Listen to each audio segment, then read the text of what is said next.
kumfukuza. Pale Narok nimefukuza yeye. Pale Kajiado nimemfukuza. Nimekuja kumfukuza yeye Nakuru.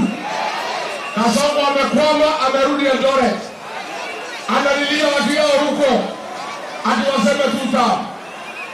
Anaambia watu ya Eldoret ati yeye shida yake ni Uhuru Kenyatta. Wewe Kasongo, wacha nikwambie, wachana na Rais Uhuru Kenyatta. Wachana na Rais Uhuru Kenyatta. Wewe Kasongo,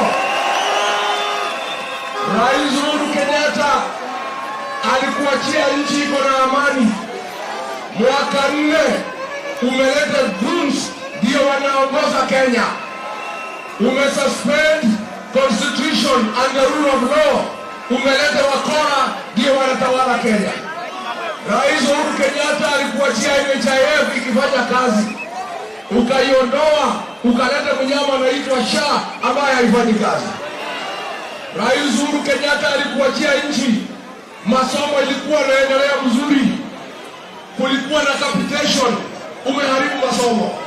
Rais Uhuru Kenyatta alikuachia universities zinafanya kazi, umeharibu. Rais Kenyatta akiondoka, watu walikuwa na pesa mfukoni. Umenyanyasa Wakenya hawana chochote. Wewe shida yako ni wewe umejiletea mwenyewe. Wachana na Rais Uhuru Kenyatta. Rais Uhuru Kenyatta hashindani na wewe. Rais Uhuru Kenyatta hata kuwa kwa debe. Wewe ukubali yule mpinzani wako wa Ikulu ni Rigathi Gachagua, ndio utapambana na yeye kwa debe.